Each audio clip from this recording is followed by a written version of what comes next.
नमस्कार, मैं हूं सुनील बॉबी और आप इस समय देख रहे हैं अपना खास कार्यक्रम बिहार समाचार, जहां बातें करते हैं बिहार की, खबरें होती है बिहार की खबरों के साथ साथ देश दुनिया में क्या कुछ चल रहा है तमाम खबरों से हम आपको कराते हैं अपडेट। बिहार में शिक्षा रोजगार का क्या है हाल और गांव की सरकार को लेकर क्या कर रही है नीतीश सरकार, तमाम खबरों से हम आपको कराते हैं अपडेट। इन दिनों बिहार में शिक्षकों के बीच एक बार फिर से आक्रोश बरकरार हो गया है, यानी कि आ गया है। एनआईओएस से ट्रेनिंग किए हुए वैसे शिक्षक जो इसे ट्रेनिंग किए हैं उनके वेतन में अंतर यानी प्रशिक्षण की तिथि में उलटफेर किए जाने से वे गुस्से में हैं। धरना प्रदर्शन भी चल रहा है और आक्रोशपूर्ण प्रदर्शन करने की भी प्लानिंग चल रही है। वहीं दूसरी तरफ 7वां चरण के बहाली को लेकर, शिक्षक नियोजन को लेकर भी बड़ी खबर निकल कर आई है। 3 लाख शिक्षक भर्ती होंगे, नई नियमावली मंजूर। आपको बताते चले कि शिक्षा विभाग की स्वीकृति मिली, अब कैबिनेट की मुहर के लिए जाएगी नियमावली, यानी कि शिक्षकों के लिए नई नियमावली बन रही है। शिक्षा विभाग की मुहर लग गई है और कैबिनेट की मुहर लगनी बाकी है। स्वीकृति के बाद 7वें चरण की नियोजन की प्रक्रिया भी शुरू कर दी जाएगी। आपको बता दें कि 7वें चरण की शिक्षक नियुक्ति का रास्ता अब बिल्कुल साफ हो गया है। इस चरण के तहत इस वर्ष विभाग 3 लाख शिक्षकों की नियुक्ति करेगा। शिक्षा मंत्री डॉक्टर चंद्रशेखर ने शिक्षक नियोजन नियमावली पर अपनी सहमति भी दे दी है। अब नियमावली को कैबिनेट की मंजूरी के लिए भेजा जाएगा। बीते दिन मंत्री ने खुद ट्वीट कर यह जानकारी साझा की है। इधर बिहार की गंगा जलापूर्ति और गयाजी डैम योजना को मिलेगा राष्ट्रीय पुरस्कार। गौरव की बात है दोस्तों। 3 मार्च को दिल्ली में मिलेगा CBIP अवार्ड 2022 और जलापूर्ति योजना में राजगीर, नवादा, गया एवं बोध गया शहरों में गंगा जल पहुंचाया। इधर गया में जल संकट दूर करने को फल्गु पर बनाया गया डैम। आपको बताते चले कि बिहार की महती परियोजना गंगा जलापूर्ति योजना और फल्गु नदी पर रबर डैम यानी गयाजी डैम के निर्माण योजना का चयन केंद्रीय सिंचाई व शक्ति मंडल अवार्ड 2022 के लिए किया गया। और इधर साइबर क्राइम उफान पर है। 1930 से 1930 नंबर पर 26 से कर सकेंगे अब अपनी शिकायत है साइबर क्राइम को लेकर। 24 घंटे काम करने वाला हेल्पलाइन नंबर EOU ने जारी किया है। और ADG बोले साइबर अपराध के विरुद्ध चलेगा खास अभियान। बिहार में साइबर क्राइम से जुड़ी शिकायतों को दर्ज करने और इसका निपटारा करने के लिए 24 घंटे काम करने वाली हेल्पलाइन सेवा 26 फरवरी से शुरू हो जाएगी। डायल 112 की तर्ज पर काम करने वाले इस हेल्पलाइन सेवा का नंबर 1930 रखा गया है, यानी 1930 रखा गया है। यह जानकारी आर्थिक अपराध इकाई EOU के ADG नैयर हसनैन खान ने बीते दिन पुलिस मुख्यालय सभागार में आयोजित प्रेस वार्ता में दी है। इधर गया में हम नेता का 100 रेल पटरी पर मिला, सनसनी फैल गई। औरंगाबाद में मिला 100 चंद्रवंशी गुरारू प्रखंड के बगडीहा के रहने वाले थे। सुबह घर से टहलने निकले थे। ग्रामीणों का आरोप है हत्या हुई है। इधर पवन खेड़ा को मिली सुप्रीम कोर्ट से राहत। दिल्ली एयरपोर्ट पर गिरफ्तारी के बाद जमानत पर रिहा। बताते चले आपको कि 4 घंटे से अधिक समय तक दिल्ली हवाई अड्डे पर कांग्रेस ने किया प्रदर्शन और 17 फरवरी को कांग्रेस नेता ने प्रधानमंत्री के खिलाफ विवादित टिप्पणी की थी। इधर तांडव पंजाब में थाने पर हमला, कई जवान घायल। लालू की सजा बढ़ाने पर सुनवाई 4 सप्ताह बाद।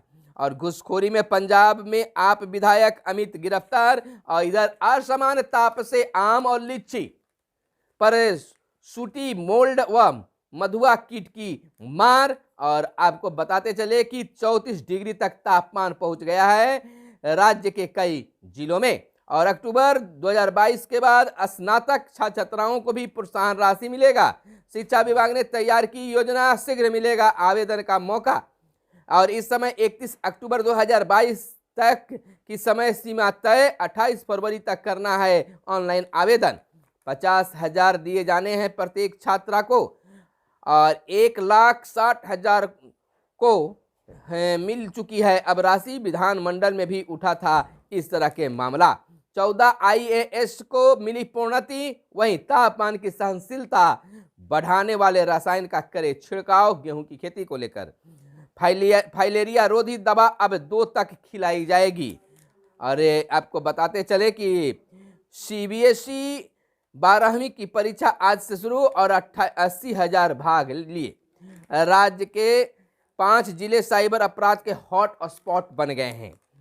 नवादा, नालंदा, गया, शेखपुरा और पटना में साइबर अपराधी ज्यादा सक्रिय बताए जा रहे हैं। जमुई, बेतिया, मोतिहारी, मुजफ्फरपुर, मधुबनी में भी शिकायतें बढ़ने लगी है। आपको बता दें, आर्थिक अपराध इकाई ईओयू ने एडीजी नैयर हसनैन खान ने कहा है कि राज्य में कोविड के बाद साइबर अपराध में से जुड़े मामलों में काफी बढ़ोतरी हुई है। 2021 में इसके 1560 मामले दर्ज किए गए थे, वहीं 2022 में इसकी संख्या बढ़कर 2400 हो गई है।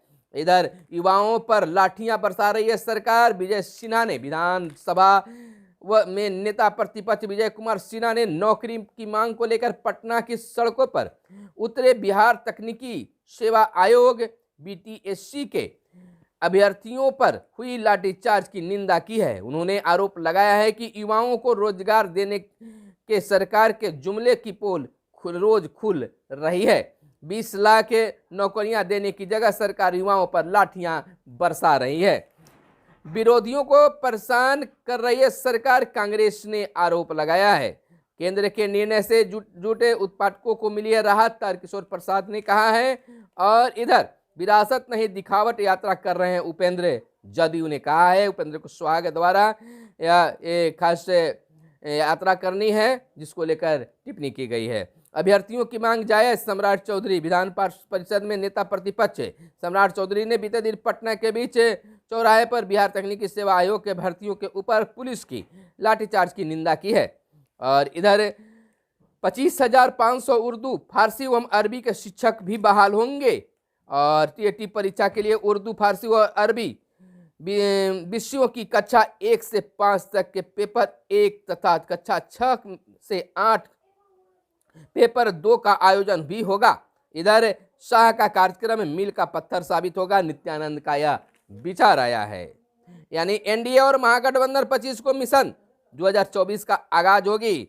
25 को मिशन है और इसका आगाज होगा। अगले साल होने वाले लोकसभा के चुनावी महासमर के लिहाज से एनडीए और महागठबंधन 25 फरवरी को बिहार में एक बड़ा आयोजन करने जा रही है। दोनों गठबंधनों की तैयारियों के लिहाज इन आयोजनों को मिशन 2024 का आगाज माना जा रहा है। इधर हम आपको बताते चले अगली बड़ी खबर, जहां बिहार में शिक्षकों की बहाली की प्रक्रिया तेज होने जा रही है, वहीं बिहार के शिक्षक भी अपनी तबादला को लेकर लगातार मांग कर रहे हैं। इधर डेहरी में बनेंगे होमगार्ड कार्यालय, प्रशिक्षण केंद्र और आवासीय भवन।